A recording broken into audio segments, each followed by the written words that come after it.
St. Charles is gonna start having, our emergency pediatric care and EMT courses. We're gonna start those in August and try to get everybody in our service online with that.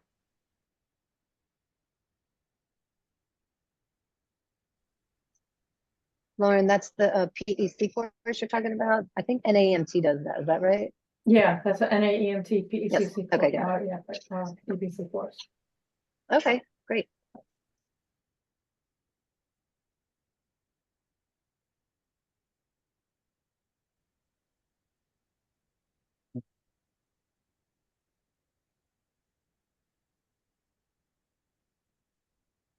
Okay, I guess we are going to go into just jump right in to the charter. Or Dr. Gross, did you want to be able to talk about the drowning first so you could get out of here if need to? Yeah, that's okay. We'll do the charter first. Okay. So I believe everyone got a copy of the charter that was sent to y'all by Randy. Randy, are you able to share it with us? Sure. Hang on just a minute. Let me be sure I'm pulling up the latest version.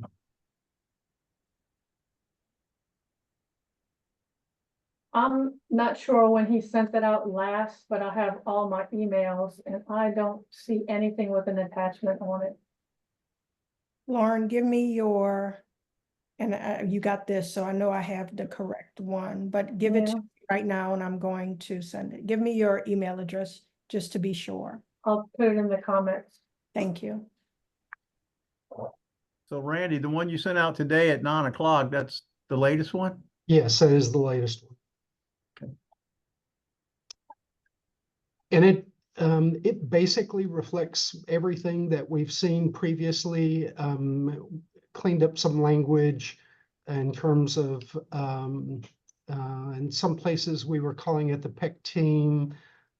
Randy, sorry to interrupt. We're seeing your email. I don't know if you're trying to show the document.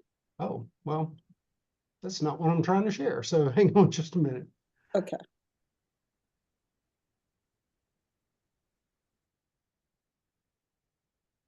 Share screen. I want to share screen too.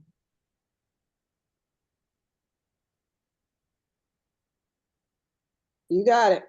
Okay. Sorry.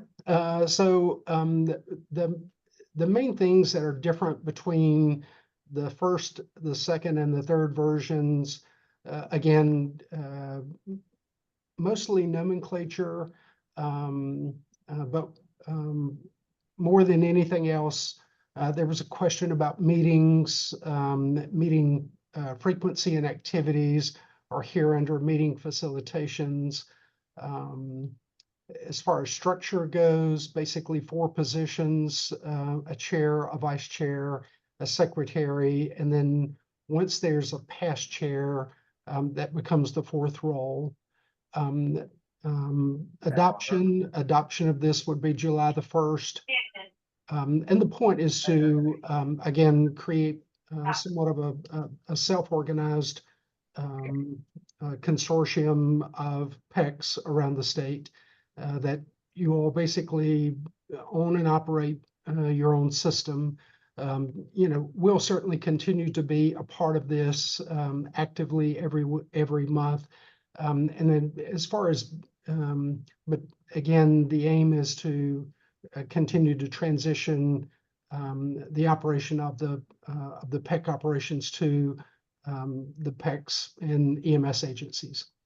I don't, are there any questions in particular about, again, it's fairly simple and straightforward, a mission, a vision, and a goal of the organization, objectives both internally and externally, what the operation should look like. I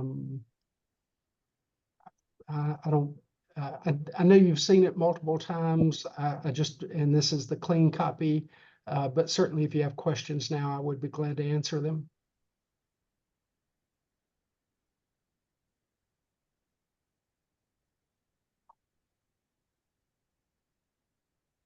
So I don't hear anything at this point. What I would like to do is go ahead and suggest that if you have no objection to the way it's written, we would like to add a signature format to this document and then send it out for each of you to sign off on. And again, with the aim of implementing this effective July the 1st. Randy, y'all gonna send it out through Adobe signature or something?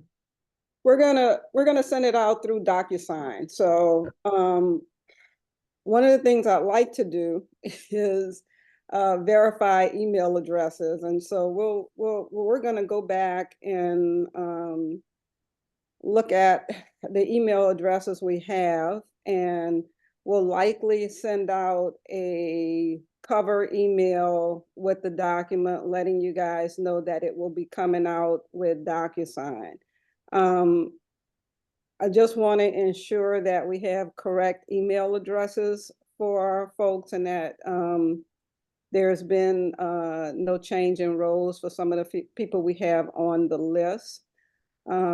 So we will be doing something to kind of verify email addresses. Now, once that's done, this will go out and it will kind of be like a rolling signature. When someone signs, it will let someone else know it's time for them to sign. So it'll be one document that will be circulating for signature electronically. Once that happens, the next steps would be to start selecting the leadership roles once the document is signed. So that would be the next step. The other part, if we can go to the meeting facilitation section, you'll see right here some of the things that we heard from you guys in some of our meetings related to this meeting. Of course, it's virtual, but setting an agenda ahead of the meeting and having a brief educational topic. So those two things we're going to certainly get rolling for July, and we will get started with establishing a standing agenda and be able to add in a brief educational topic. Dr. Gross has been good enough to help us just identify some topics that might be of value. And then we're open to, as requests or need presents itself during the year, we can add topics in or switch topics out.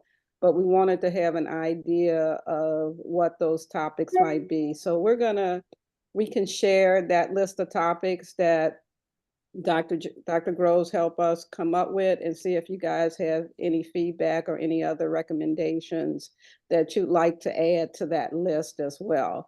But starting in July, we will definitely be sending out the agenda with whatever the brief educational topic will be, so that you guys can have that ahead of time. The other part of that we're going to ask your support in is really trying to get the word out, share the agenda with other PECs, other peers within your agency that might be interested, especially if they're interested in hearing the brief educational topic that will be presented that month. So please help us with that as we try to recruit and keep more of you involved. The other is we did put some money aside to participate and do an annual in-person conference. That was another area that you guys recommended at the last in-person meeting. And so Dr. Gross and Randy are kind of taking the lead and working through that. And I don't want to steal their thunder, but they'll be able to talk a little bit more about that. But I just want to emphasize, in the way of meeting facilitations, frequency, and activities, we took very seriously the comments and the recommendations that were made and try to not only incorporate them into this document, but to look at how we support you guys long-term and what we can do to support you. And then the last thing I'll say is that we're also looking at a platform for shared communications for the consortium. We've looked at Basecamp. We've asked our leadership group for this to look at it, make some recommendations with that. But we also want to ask you guys if you had any platforms that you currently use or know about that you think would be a good one for us to look at for this group to be able to help facilitate the activities and the communication within this group. And if you do, please, you don't necessarily have to give it to us right now, but if you think about it, ask around.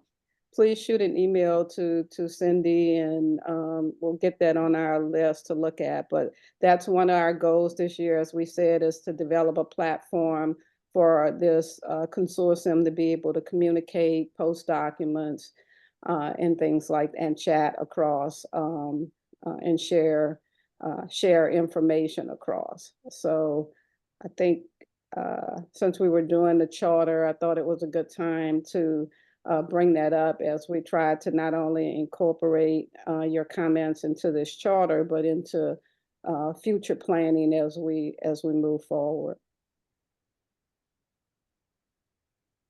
Turn it back over to Cindy and Randy. Yeah, probably the one other thing that I did want to be sure and mention, if you have any interest in serving in some type of a leadership role, we would like to know that. If you can either feel free to self-nominate or nominate someone, same way as volunteering. Feel free to volunteer yourself or volunteer someone else, but obviously we need some structure for this that's representative of EMS agencies here in Louisiana, and having someone that can be a chair and a vice chair and fill a role of a recording secretary is really the first three positions that we need to fill. And then as the program continues, then the fourth position will be automatically filled as the chair goes on. I don't have anything else to add beyond that, but I did want to be sure and put that out there. I think the next thing you'll hear from us will be you'll receive the document, as Gail mentioned, in a way that we can deliver it in sequence. I will say that there's a couple of emails that bounced this morning when I attempted to send this out. So we do need to be sure that we've got clean, accurate, up-to-date email addresses for everyone. Gail, I don't know if there's anything else you want to discuss, or Cindy, or if we want to turn it over to Dr. Gross.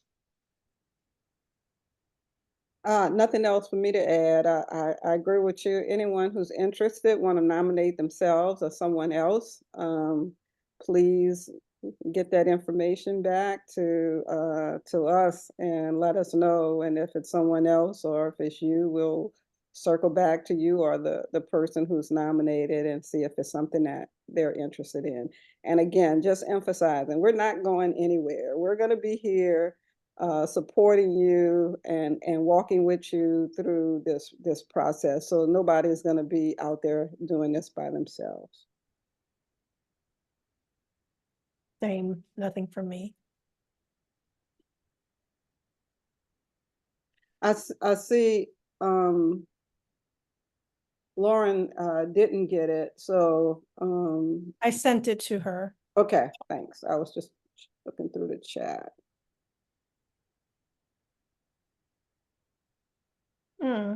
Lauren, I did get it. It's in my Oh. email right now. oh, okay, I mean, the one that you just sent, that says, here you go. yeah. And that's the address, that's the email address I've had the entire time, so I'm not, Yeah, I'm not sure why I didn't get it. Like I said, I did a search of my Word inbox and like for everything, and nothing popped up with a attachment to it. Right, okay. Any attachments, actually, I haven't received any of the previous ones either.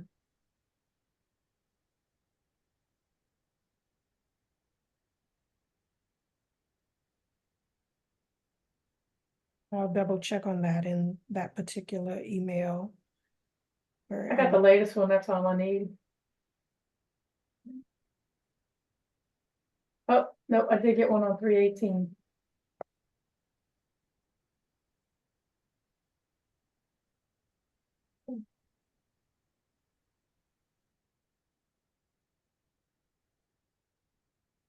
Okay, so, yeah, no, Dr. Gross.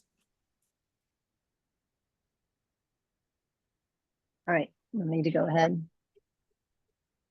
I, instead of showing you guys a bunch of slides, was gonna do this more just based, like, I don't have a case necessarily to present, but I wanted to kind of pick your all's brains about how you currently deal with pediatric drownings. I think that last month when we got together, somebody, I think it was Gretna, had said they had just had something, but now I can't remember who it was. Yeah, it was And so- Angela Hunter from Gretna. Yeah, so definitely just over the past month in the emergency department, we've been seeing an increased frequency of these cases. And when you guys pull up on scene, the other thing I'll say that I've noticed in the cases we've had in the past month is that a lot of times your dispatch doesn't have a whole ton of information, you know, and so I totally understand that when you roll up on scene, you may not exactly know what you're gonna find. But when you do get on scene, what's kind of the first thing that you guys are looking at and asking about?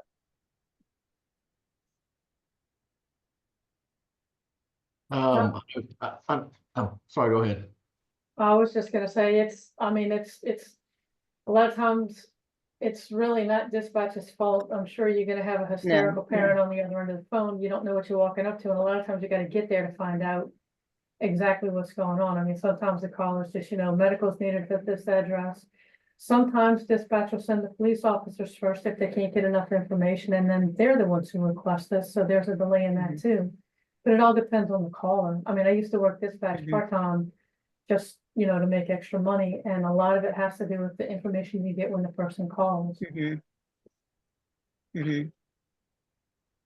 They had a recent incident in Jefferson Parish. I know this because my wife is a cop over there. For a 4-month-old that was bitten by a pit bull, evidently lost an ear, half of the foot, face, and has a skull fracture. It came out as West Wego, which is a totally different EMS system from West Jefferson EMS.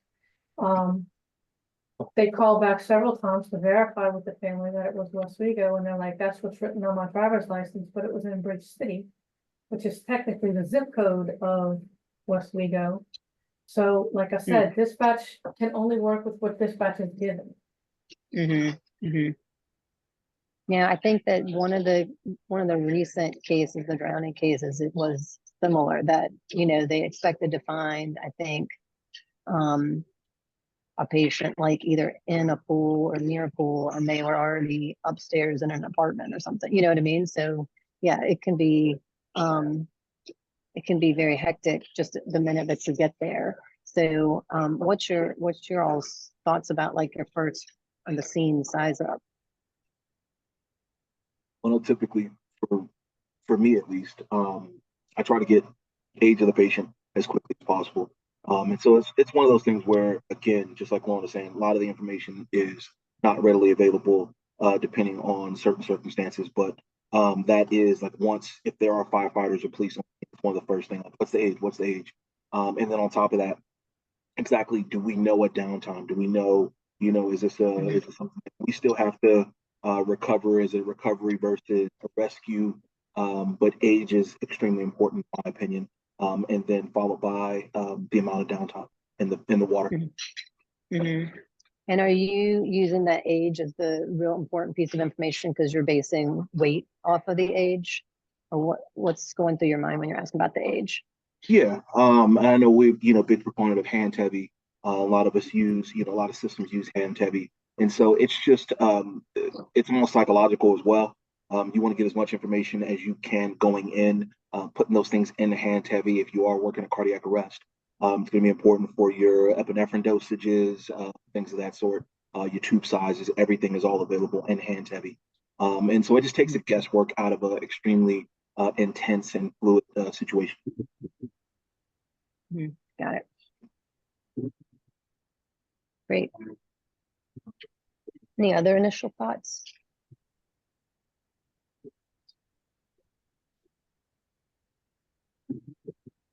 Yeah, I think the downtime. So one of the clinical pearls about this is that, submersion for 5 minutes or longer is a really, really poor prognostic indicator.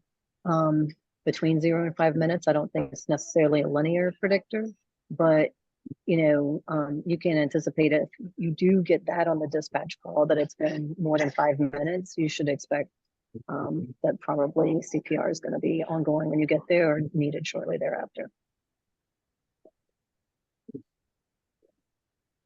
Then also, does the literature still have something about temperature of the water? Because I know believe that's still in our literature as well. Yes, yeah. So these things are not necessarily absolutes. I'm looking because I wrote this down. Yeah, so it's uncertain, but if the water temperature is less than 43 degrees Fahrenheit, which we're not going to encounter very often in South Louisiana, I guess maybe in North Louisiana, you might get some water that's less than 43 degrees Fahrenheit, then it's like there's possible survival if they've been submerged like up to 90 minutes. And so that's not, I think those considerations are probably more related to termination of resuscitation versus anticipating resuscitation. Yeah.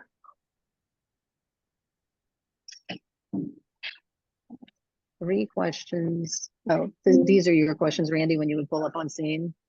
Yeah. Good. That wasn't a million years ago. Well, do we still focus on saltwater versus freshwater drowning if it's a saltwater pool or a freshwater pool? I don't think that for these, like for the NASEMSO model clinical guideline I'm going off of, that it was that big of a difference at all. The main focus is on the resuscitation, which focuses on ventilation. But, starting with this, kind of just thinking about it from arrival on scene approach, it's always scene safety. So that's the other big piece of this is depending, like, are you in a pool or are you in a canal? Or, these events can happen in a bathtub at home. So obviously there's not that much risk to the rescuer if it's a bathtub at home, unless there's something else going on in the home. But, sizing up the scene and preserving scene safety for your own safety as well is important. Yeah, so number 1 is to get the patient out of the water. And then number 2, you've already asked these questions, but, assessing the ventilation. And so I think, you're going to have your monitor with you. You're going to want to focus mostly on the pulse ox. So this is going to be like, I would say a little bit different than what I might recommend for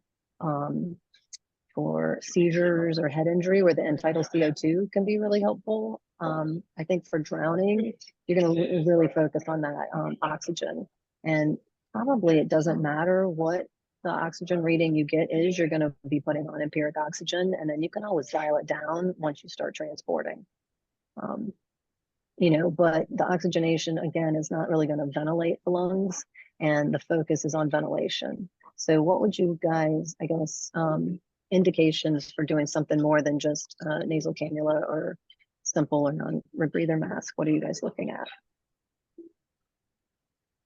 We actually have in our guideline, we can use CPAP on these patients if they're obviously awake and alert, able to maintain a CPAP. So that's something else we would do other than just doing a regular, bag valve mask, is applying CPAP on them. You guys have pediatric CPAP masks? Yes, ma'am. Cool. Yep. We do. just for that kind of stuff. But we probably have one on every truck, and it's probably been on there for 10 years. It's more than what we have, I believe, but I'll bring that up with our supply person and see about getting it, because we do have a lot of bayous out here in St. Charles and pools and everything else.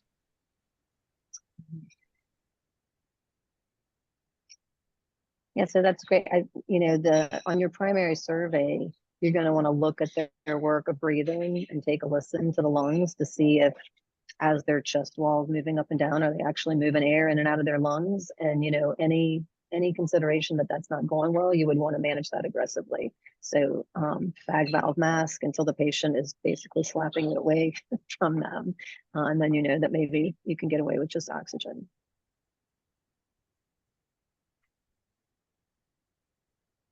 On your secondary survey, are there any other things you'd be looking out for? I'm talking about trauma. What are you talking about, Dr. Bruce? If you want to think trauma, I'll go with trauma. Yeah. Everybody got to put in something, right? Yeah. Yeah. I think so. If they're in a shallow pool or a shallow area of water, especially the teenagers who may have, been diving, you definitely need to think about C-spine injury or head injury. All right, good. So then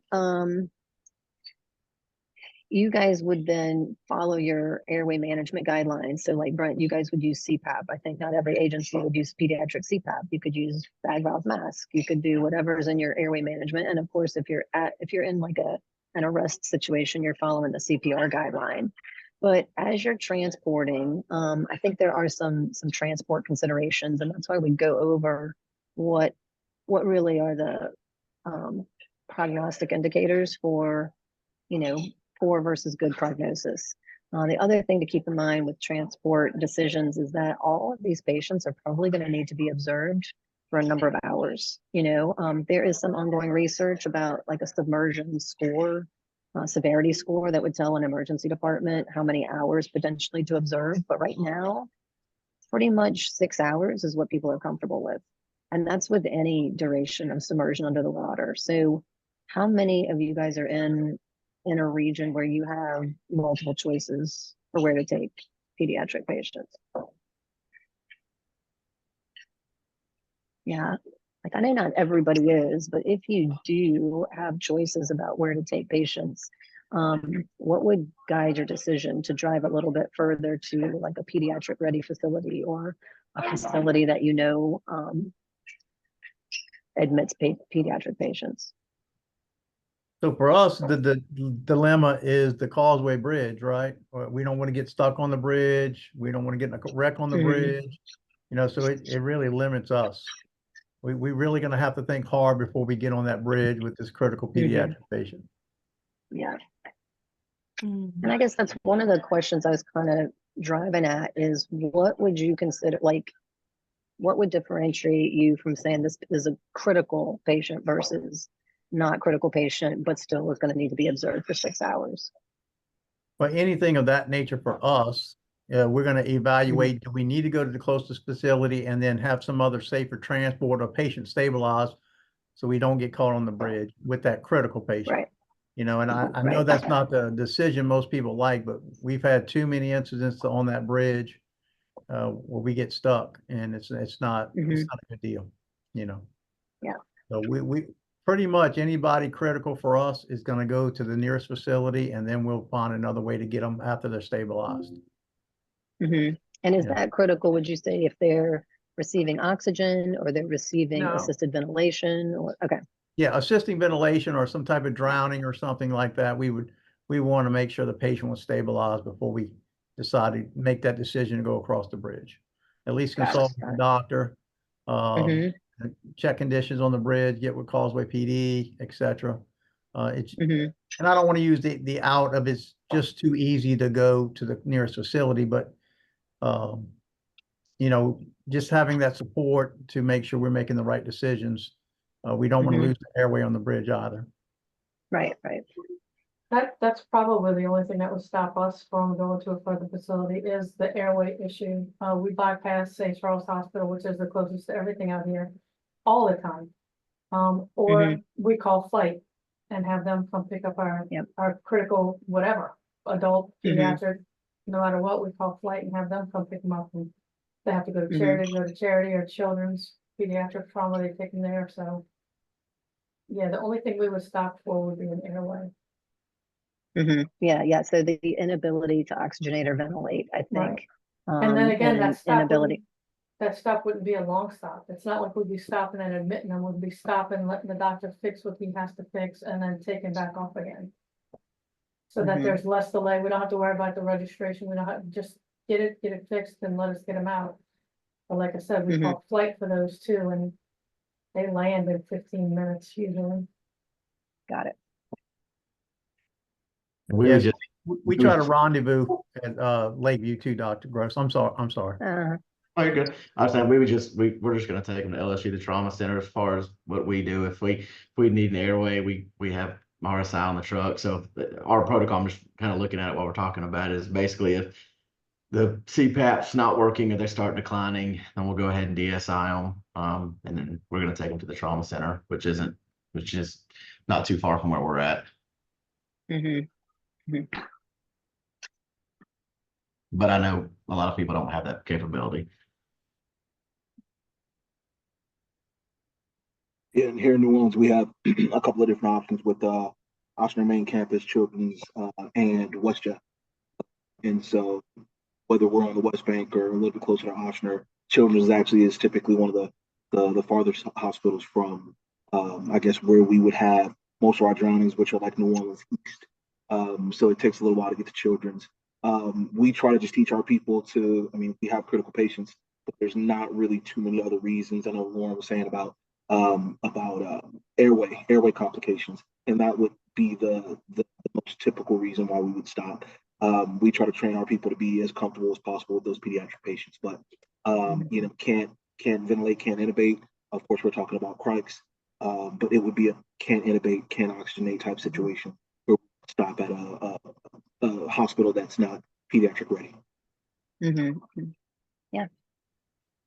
Awesome. Yeah, I guess that it brings up a good question, because people in my emergency department just been asking me this week about a practice that I would call hopscotch, maybe, where you do pull in someplace for airway management, but it's not a full emergency department visit. And then you keep going, and people who are not from Louisiana, didn't train here, are like, they have not experienced that at other places. And so I know it's more common, I think, in trauma, but is that a practice that also you guys are familiar with and would consider doing it? Because I just heard you guys mention it, but consider doing that for pediatric drowning as well.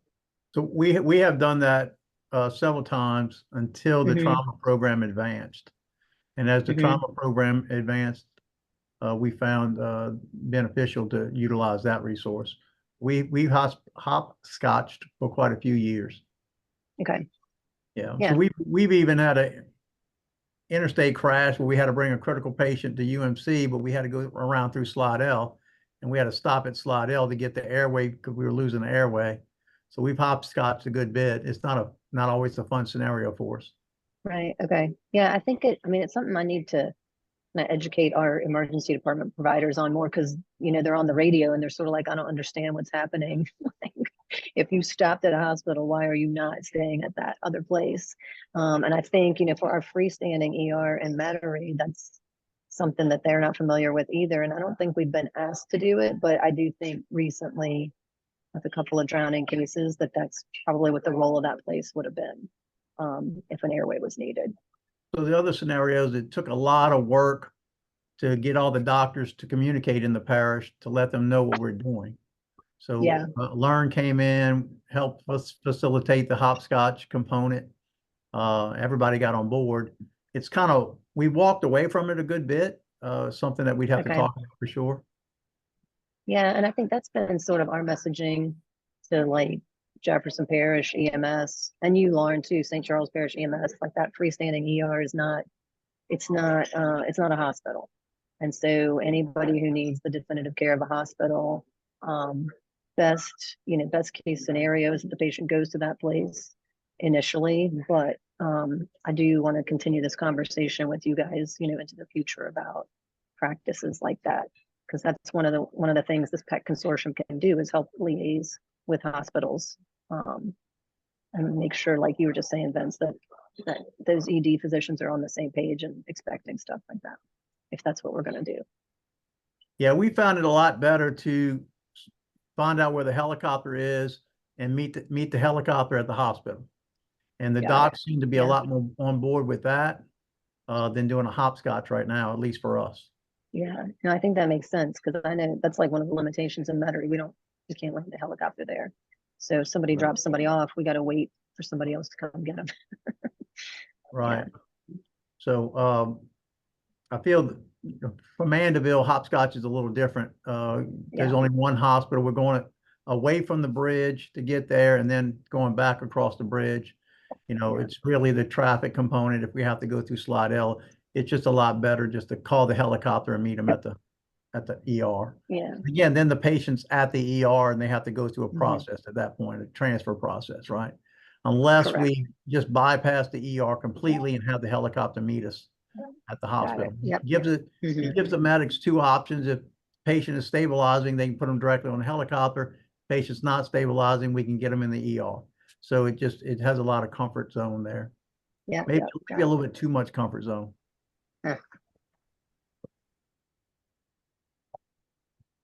All right, well, good. Yeah, no, I think that like we've hit the high points really about this, which is that ventilation is the most important thing. And so providing that oxygenation, I do think also just to be aware, almost like the brewery, the thing we used to call an alti. So those kids are all going to need to be observed for some period of time. And there's not going to be, I think there's going to be never a case that you would leave someone on scene if the history is, submersion underwater. I guess, there are some that are pretty trivial, but there's not going to be that many of them. So as you're transporting, just keeping them on the monitor. I think that the patients that you guys are going to see that you would consider critical that need that airway management, you're going to know it as soon as you see them. It's not something that'll develop 5 to 15 minutes later. The ARDS, or the pulmonary process that develops over a number of hours. And so that's why we watch them in the emergency department for up to 6 hours. So if you've got somebody who's stable on a non-rebreather mask, you're just watching their work of breathing and their oxygenation to tell you if you need to bump up anything to, moderate to advanced airway management. You guys have any questions about anything?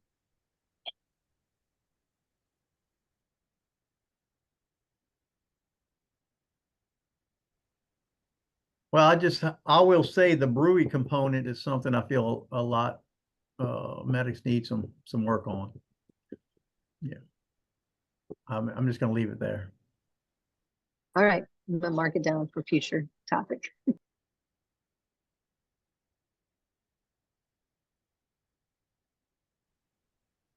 All right, great. Hope that you guys don't have to use this knowledge a whole lot this summer, but I predict that you will. Yeah, I'm not going to get into the prevention part of it because that's a whole other topic.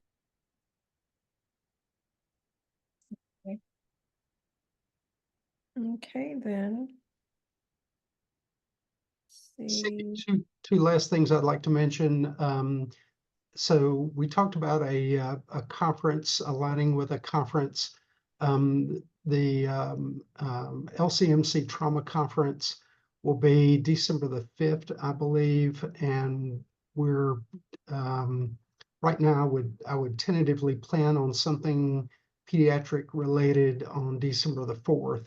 Obviously, there's a lot of planning that needs to go into that, but if you want to start looking at dates on a calendar, that's probably I think Wednesday the 4th and Thursday the 5th. Thursday the 5th is their day-long conference. And then topics, we'd like some suggestions on topics. And anyway, just as we get closer to that, we'd like some help in planning that, but did want to go ahead and mention that. LCMC Trauma Conference is December, gonna be where? probably at University Medical Center. In And New Orleans, the one in New yes, Orleans? I'm sorry, in New Orleans. And that's December what to what? December the 5th, and then most likely we'll do a PEC training on December the 4th. That will be either the afternoon or the day before the trauma conference.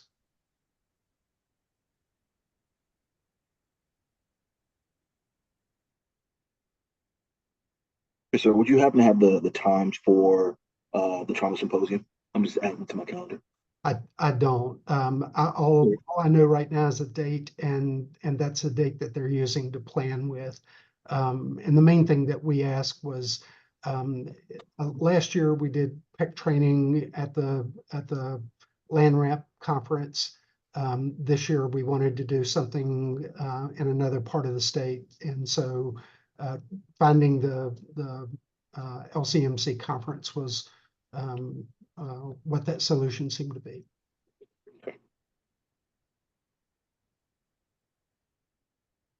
I don't have anything else. Cindy, if you want to wrap it up, or if anybody else has anything for the good of the cause. Did you say that was at LCMC Trauma Conference? The date of it's December the 5th for the LCMC Trauma Conference. That'll be at University Medical Center. And again, what we'll probably do is we'll do something pediatric related the day before. And that's kind of what we have in mind right now. Space and all of the other things, being a limitation, but provided we can make all of that work, the aim would be to do it the day before, which would be Wednesday, December the 4th.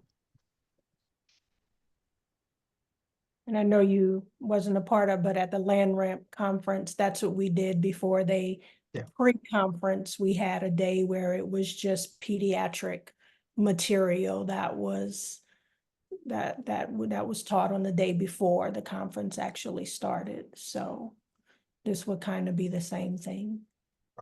That date's gonna run up on you faster than you think, and I'm gonna get a lot of questions from people about continuing education hours and if they would be available as far as EMTs are certifying. I'm just gonna throw that out there because I have a lot of employees that if they're not gonna get compensated in one way or the other, whether it's through monetary means from our, facility or CE hours, then they're not gonna.